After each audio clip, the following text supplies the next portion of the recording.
हम लोग पढ़ने जा रहे हैं प्रश्नावली 2.2 का सबसे पहला प्रश्न। सुन रहे हैं?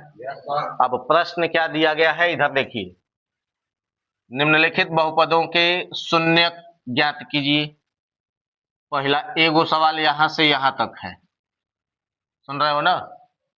यहां तक एक पहला सवाल दिया गया है। क्या करने के लिए कहा गया है? बहुपदों के शून्यक ज्ञात करने के लिए कहा गया है। मतलब भाई जो बहुपद दिया गया है, ठीक है ना, इसी तरह से 8 गो बहुपद दिए गए हैं। इन सभी बहुपदों के क्या निकालने हैं? शून्यक। क्या निकालने हैं? और जब शून्यक पता चल जाए, सुन रहे हैं, जब शून्यक पता चल जाए तब यहां से आगे करना है। क्या करना है? शून्यकों तथा गुणांकों के बीच संबंध की सत्यता की जांच करनी है। ठीक है ना? मतलब शून्यक तथा गुणांकों के बीच जो संबंध होता है इनके, उस संबंध की सत्यता की जांच भी करनी है। समझ रहे हैं? अब देखिए इस बहुपद को देखिए। बहुपद क्या दिया गया है? X square minus 2x minus 8। ठीक है ना? यह बहुपद कितने घात का बहुपद है? द्विघात बहुपद है। कितने शून्यक होंगे इसके? 2 शून्यक होंगे। द्विघात बहुपद है तो कितने शून्यक होंगे? 2 शून्यक होंगे। समझ रहे हो ना? द्विघात बहुपद है तो कितने शून्यक होंगे? 2 शून्यक होंगे। ठीक है ना? तो पहले उन शून्यकों को निकाला जाएगा। सबसे पहला काम क्या करना है? देखो यहां से यहां तक बोला है ना, सबसे पहला काम यहां से यहां तक करना है। उसके बाद दूसरा काम इधर करना है। जब शून्यक निकल जाए तब ना शून्यक तथा गुणांकों के बीच सत्यता की जांच की जाएगी। है? तो सबसे पहले काम क्या करना हम लोगों को? शून्यक निकालना है। सबसे पहला काम क्या करना है? शून्यक निकालना। अब शून्यक निकालने का तरीका क्या है? गुणनखंड करना। क्या करना? तो सबसे पहले हम लोग इसका गुणनखंड करेंगे। सबसे पहले हम लोग क्या करेंगे? इसका अगर संभव हुआ तो गुणनखंड किया जाएगा, और नहीं संभव हुआ तब कुछ दूसरा तरीका अपनाया जाएगा। समझ रहे हैं? सबसे पहले हम लोग इसका गुणनखंड करने चल रहे हैं। देखिए ये क्या होगा? इसका गुणनखंड बताओ। एक्स स्क्वायर का गुणांक यहाँ क्या दिखाई दे रहा है? एक्स का गुणांक और अचर पद 8। ए बराबर क्या दिख रहा है? एक्स स्क्वायर नहीं, कुछ नहीं है, उसका गुणांक कुछ भी नहीं है तो 1 है। उसका गुणांक कुछ नहीं है तो क्या है? 1 है। ठीक है ना? गुणांक कुछ नहीं है तो क्या है? 1। बी का मान कितना दिख रहा है? एक्स का गुणांक, बी एक्स का गुणांक है ना? क्या दिख रहा है? अगवा चिन्ह नहीं दिख रहा है? माइनस। ठीक है ना? सी क्या दिख रहा है? -8। क्यों? क्योंकि हम लोग जो द्विघात बहुपद पढ़े हुए हैं उसका मानक रूप क्या है? A X square plus B X plus C. समझ रहे हो ना? ए जहां ए क्या होता है? एक्स स्क्वायर का गुणांक। ए नॉट इक्वल टू 0 तो होता है, साथ में ए होता क्या है? एक्स स्क्वायर का गुणांक। बी क्या होता है? एक्स का गुणांक। और दोनों के बीचवा में चिन्ह क्या होता है? या प्लस। तो प्लस नहीं ना दिया है, क्या दिया है? माइनस। तो माइनस दिया तो माइनस वो तो लिखा जाएगा ना, क्योंकि हम लोग जो नियम पढ़े हुए हैं उस नियम में यहाँ माइनस नहीं था, प्लस था। तो माइनस है तो माइनस यहाँ लिखेंगे। समझे? और फिर यहाँ अचर पद सी होता है प्लस में। यहाँ अचर पद प्लस में ना सी होता है जी।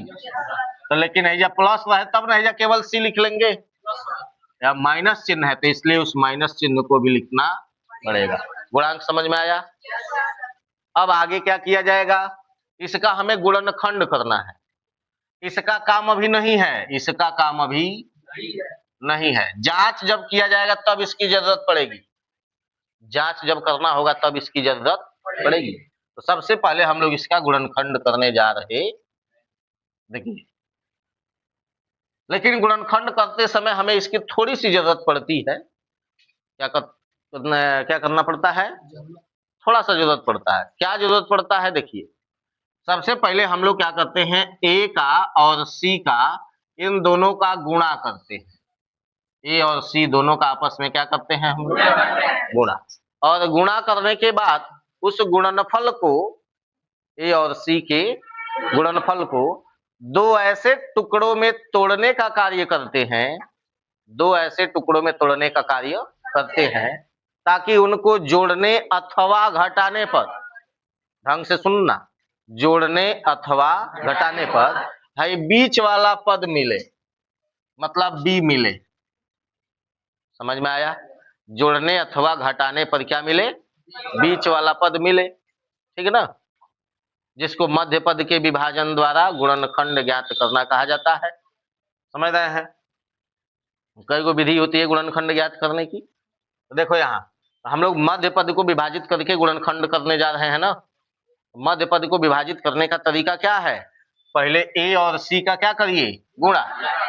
तो ए की जगह क्या दिख रहा था? एक। सी की जगह क्या दिख रहा है? दोनों का गुणा करोगे तो क्या होगा?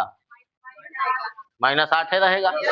अब माइनस चिन्ह थोड़ी देर के लिए भुला जाओ, ठीक है ना? केवल 8 हुआ।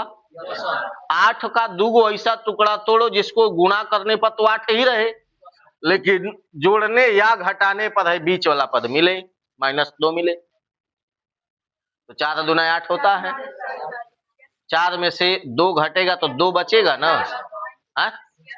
बस समझ में आया? अब देखो इसमें x² - 2x - 8 का हम क्या करने जा रहे हैं? गुणनखंड। ठीक है ना? तो क्या लिखेंगे? x² - 2x - 8, ये जो दिया गया था, अब इसमें हम लोगों ने इनका गुणा कर लिया है, लेकिन अब गुणा में क्या होगा बताइए? x² - 4x + 2x। क्यों +2x किए? यहाँ घटा करके हमें क्या लाना है? -2। तो बड़का में से छोटका जब बड़का माइनस में रहेगा तभी ना घटेगा, तो माइनस में आएगा, इसीलिए बड़े वाले को हमने माइनस में ही रखा है। अगर यहाँ +2 चाहिए होता, ठीक है ना, तब हम लोग क्या करते हैं? एक के प्लस में रखते, एक के। समझ में आया? अब देखो क्या करना होगा। ये दोनों में से कॉमन कुछ दिख रहा है? क्या दिख रहा है? एगो x से दूगो x हैजा है, हैजा x² का मतलब दूगो x है, यहाँ एगो x है, तो दोनों में के एगो x तो बाहर निकल जाएगा ना। दोनों में से एगो x बाहर निकाल लिए, तो हैजा कगो x बचा? एगो x बचा, -4। अब है दोनों में से भी बताओ क्या कॉमन दिख रहा है? दोनों में 2 दिख रहा है, तो 2 इसमें से कॉमन हो गया, प्लस चिन्ह के साथ कॉमन हो गया। तो हैजा से क्या बचा? यहाँ से क्या बचा? माइनस में 4 दूना 8, गुणा करने पर पुनः उतना आ जाना चाहिए। अब है दोनों एक जैसा हुआ, और फिर ये दोनों में से एगो कॉमन हो गया। क्या कॉमन हुआ? x - 4। हैजा से क्या बचा? x + 2। गुणनखंड हो गया, मतलब दो पदों के गुणनफल के रूप में तो ये लिखा गया, अर्थात इसका गुणनखंड हो गया। अब इन्हीं गुणनखंडों की सहायता से हमें क्या निकालना है? शून्यक।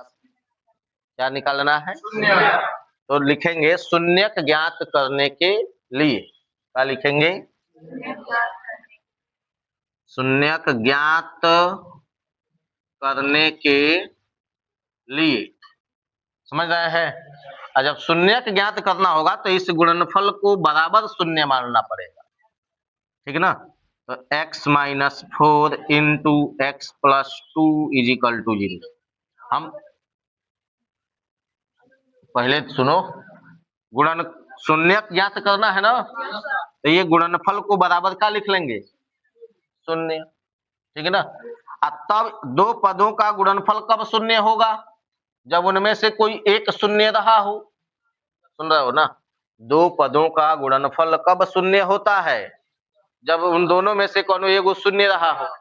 बाकी कोनो संख्या ऐसा संभव नहीं है जिसको गुणा करने पर शून्य कर दे। समझ रहे हो ना? दो राशियों का गुणनफल कब शून्य हो सकता है? जब उनमें से कोनो एगो जरूर शून्य रहा होगा ना जी। तभी तो किसी भी शून्य का जब हम किसी भी संख्या से गुणा करते हैं तो क्या हो जाता है? ना जी। तो ऐसे ही दो पदों का गुणनफल यहाँ शून्य दिया गया है, इनका गुणनफल कब शून्य रहा होगा?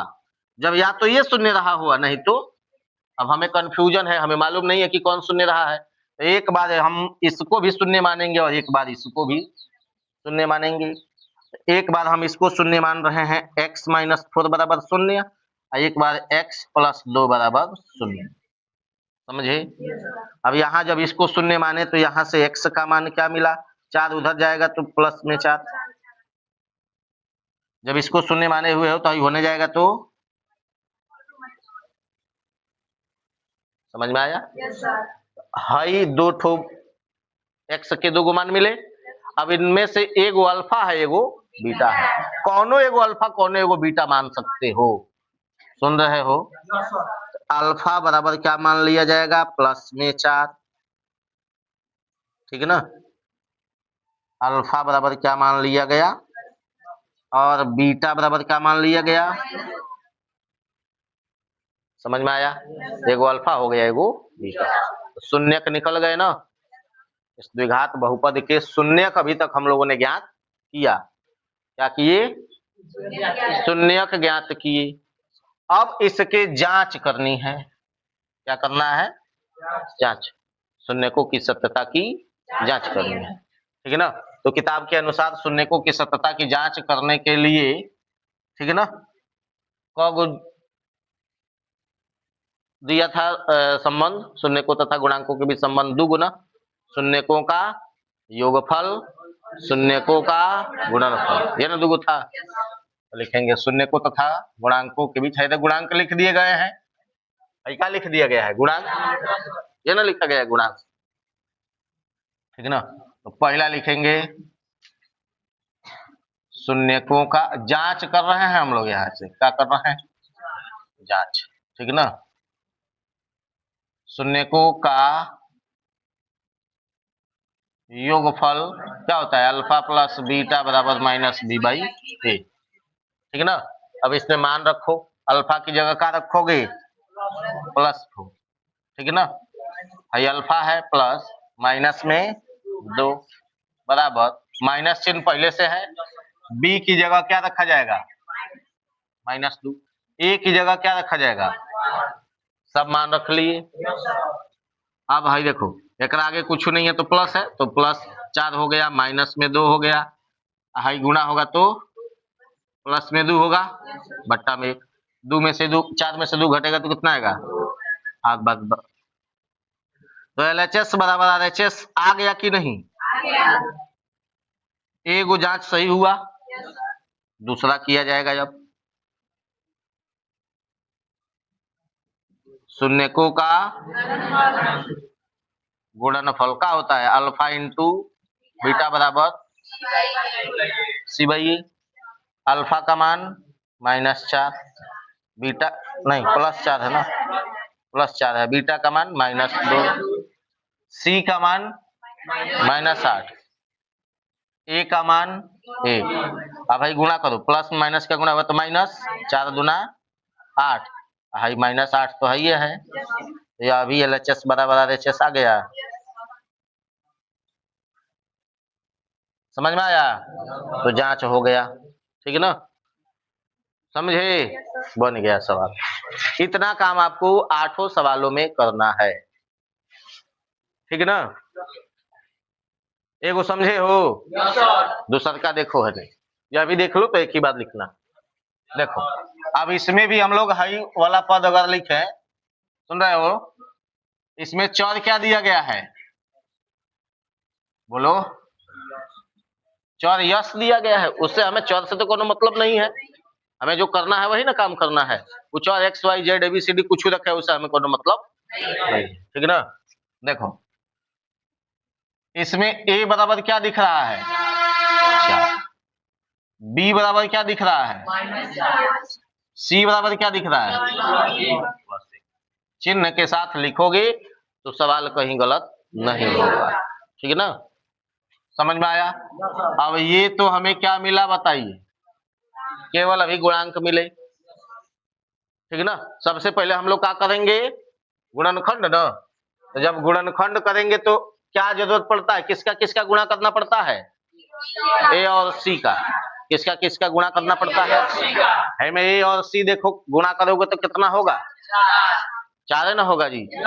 ए और सी का गुणा करने पर कितना होगा, मतलब 4 इक्कनम 4, ए बराबर 4 है, सी बराबर 1 है, इन दोनों का गुणा होगा तो 4 होगा ना जी।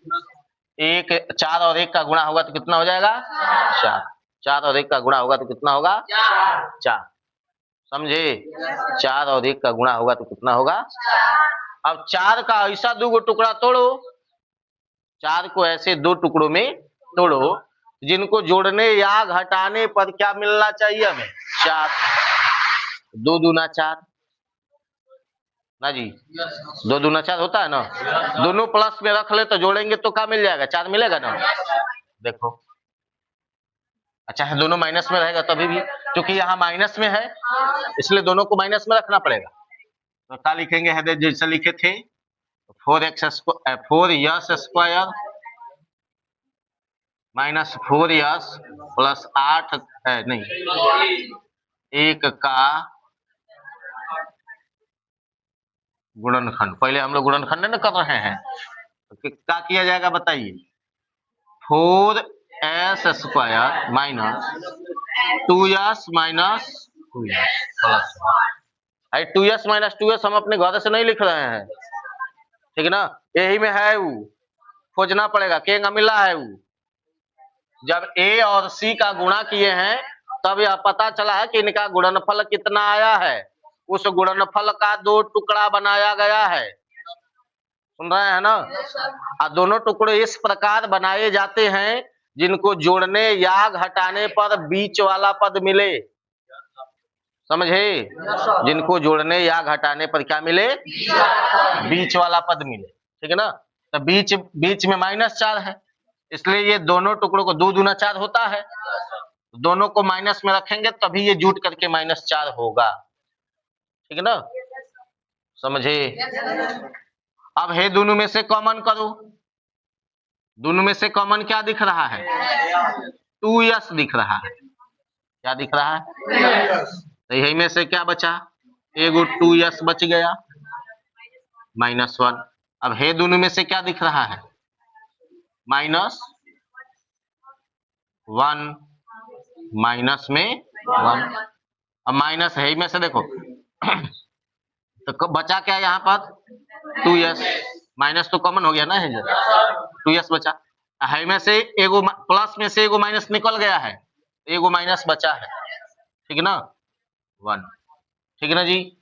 अब ये मत देखना कि भैया प्लस लिखे थे माइनस काहे कर दिए, समझ दो ना, काहे कर दिए माइनस, यहाँ प्लस था तो उसमें से एगो माइनस हम बाहर ले लिए, तो जो कि आप जानते हैं माइनस में माइनस का गुणा होता है तो प्लस हो जाता है, ठीक है ना, तो एगो माइनस कॉमन कर लिए तो एक ना माइनस बचा, ठीक। अब दोनों एक जैसा हो गया, जब तक है दोनों एक जैसा नहीं होगा तब तक वो कॉमन नहीं होगा एगो, समझे ना, नहीं दोनों में से जब एगो कॉमन करोगे तो क्या होगा, 2s माइनस 1 एगो कॉमन हो गया। अब यहाँ से 2s माइनस 1 दोनों एक जैसा बन गया, ठीक है ना, वो एक जैसा रहे चाहे अलग अलग रहे उससे हमें कोनो मतलब नहीं है, ठीक है ना, एक जैसा आ गया तो ठीक है, नहीं आता तो अभी भी ठीक है होता। अब क्या करना है, शून्य ज्ञात करने के लिए जो गुणनफल आया हुआ है, जब तक है गुणनफल नहीं आएगा तब तक आप बराबर उसको 0 नहीं मान सकते हैं, समझ रहे हैं। अब क्या करेंगे, इसको लिखेंगे यहाँ शून्य ज्ञात करने के लिए, ठीक है ना, जो है लिखा गया है के बराबर 0, 2s माइनस 1 2s माइनस 1 बराबर 0। अब फिर क्या होगा, हमें मालूम नहीं है कि इन दोनों में से कौन 0 है, क्योंकि दो राशियों का गुणनफल फिर 0 दिया गया है, हमें मालूम नहीं है कि कौन सी राशि 0 है, एक बार इसको 0 मानेंगे तो एक बार इसको भी 0 मानेंगे, एक बार 2s माइनस 1 बराबर 0, एक बार 2s माइनस 1 बराबर 0। अब यह सही में से खाली हमने के निकालना है ना, तो हाई होने चला जाएगा, तो 2s बराबर 1 तो केवल s बराबर 1/, ठीक है ना। यहाँ से भी 2s बराबर 1, 1 उधर चला गया तो प्लस में हो गया, केवल यस चाहिए तो यस बराबर है बट्टा में 2 होने, इन्हें गुणा में है ना, यस के साथ से होने जाएगा तो गुणा क्या होगा ये। अब इनमें से एगो अल्फा हो गया, अल्फा बराबर 1/2 और बीटा बराबर भी 1/2। समझ में आया? एक अल्फा हुआ एक बीटा हो गया, ठीक है ना। अब फिर यहाँ जांच किया जाएगा ना जी, जैसे में किए थे जांच, ठीक है ना। पहला जांच क्या होगा, शून्यकों का योगफल,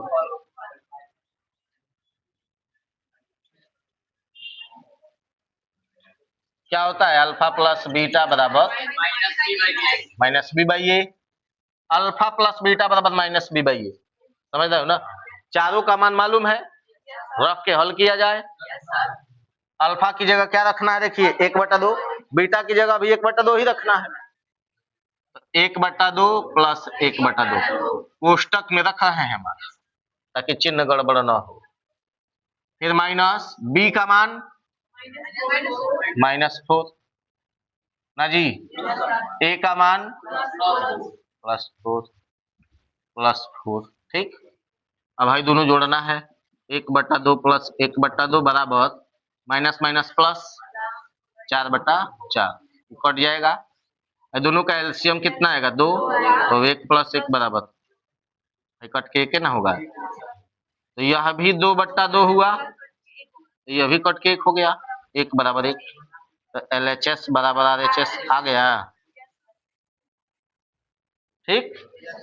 मतलब हम लोगों ने जो शून्यक निकाला है वो सही है, जांच यह बताएगा कि आपने जो शून्यक निकाला है वो सही है कि गलत है, समझ रहे हैं। तो हम निकाले हैं वो सही आया है, इसलिए दोनों बात पक्ष बराबर बराबर आया है, ठीक है ना। आप लोग भी निकालिएगा तो देखिएगा क्या आ रहा है आपका। दूसरा देखिए क्या लिखेंगे हम लोग, शून्यकों का क्या होता है, अल्फा इंटू बीटा बराबर सी बाई ए, ठीक है ना। ये ना होता है, अल्फा की जगह भी 1/2, बीटा की जगह भी 1/2 बराबर, सी का मान क्या दिया गया है +1,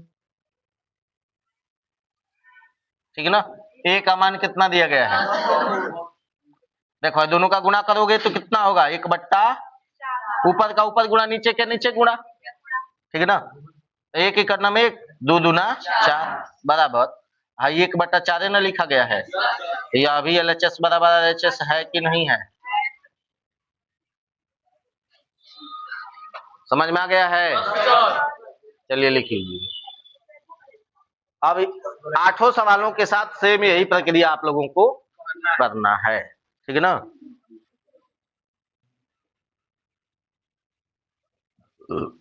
देखो जब इसे हम लोग हल करने चलेंगे तो सबसे पहले इस पद को यहाँ लाएंगे और इस पद को यहाँ ले जाएंगे, ठीक है ना। तो 6x² माइनस 7x, ये अपने चिन्ह के साथ जहां भी जाएंगे अपने चिन्ह के साथ ही जाएंगे, सुन रहे हैं ना, खाली पद उठा कर कहीं नहीं जाएगा, चिन्ह भी उसका उसके साथ ही लगेगा, ठीक है ना।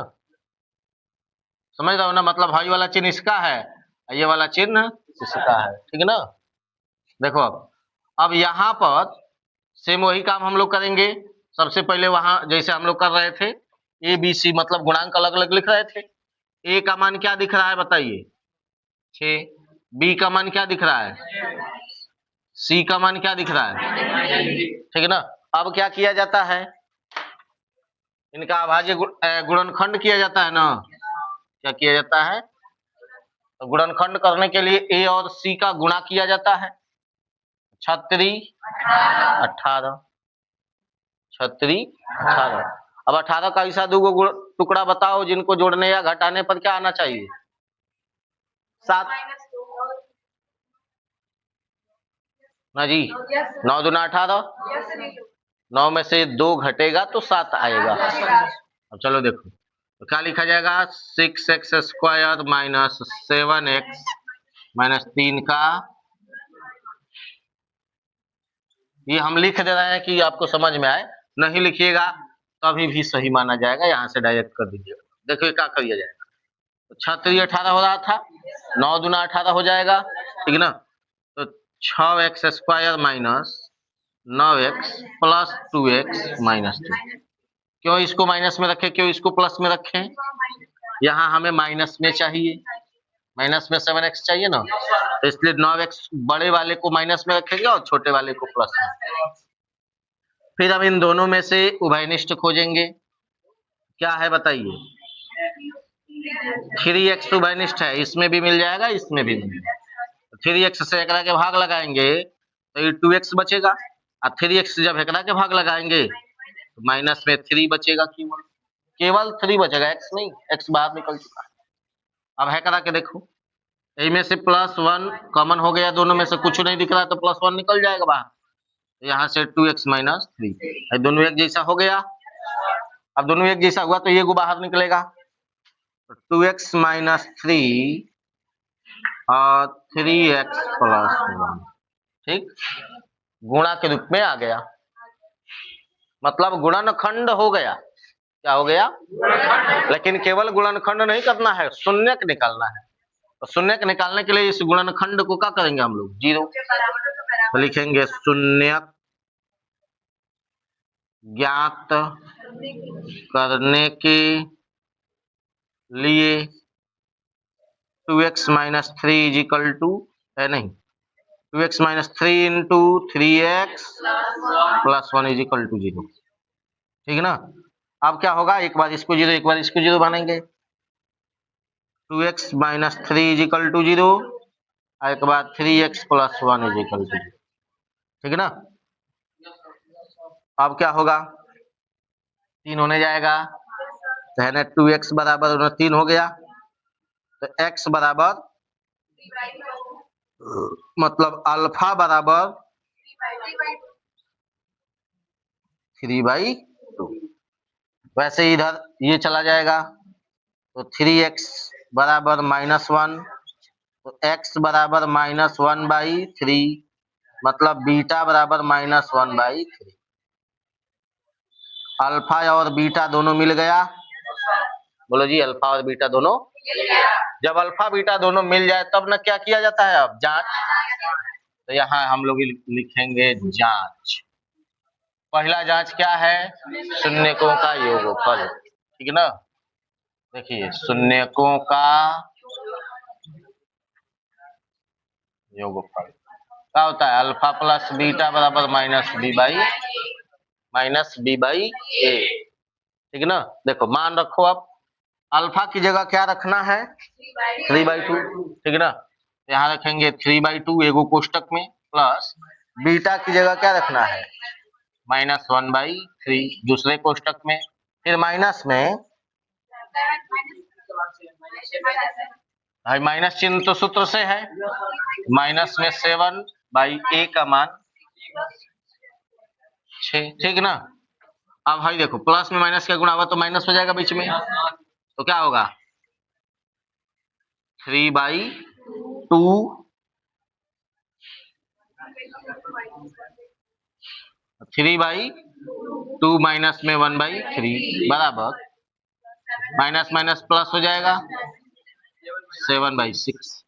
इनका एलसीएम कितना होगा? 6, इसका इधर गुणा होगा, 3 3 2 1 2, 7/6 प्लस में आया है, 9 में से 2 घटेगा तो कितना आएगा? 7, 7/6।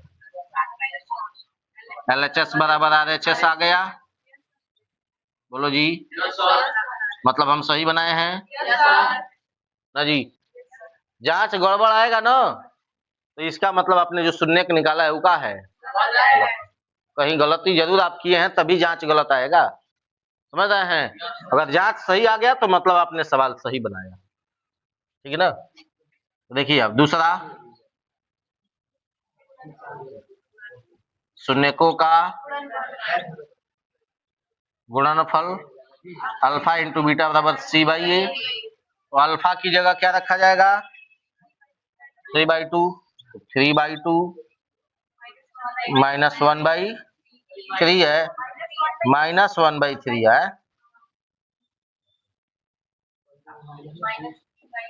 हाई माइनस में 3/6, ठीक ना, समझे। अब गुणा करो, तो गुणा करोगे तो देखो कट जाएगा, गुणा है ना, 3 से 3 कट गया तो माइनस में 1/2 बचा, ये भी तो 3 से 3 दूर 6 हो जाएगा, तो माइनस में 1/2, यह भी बराबर आ गया।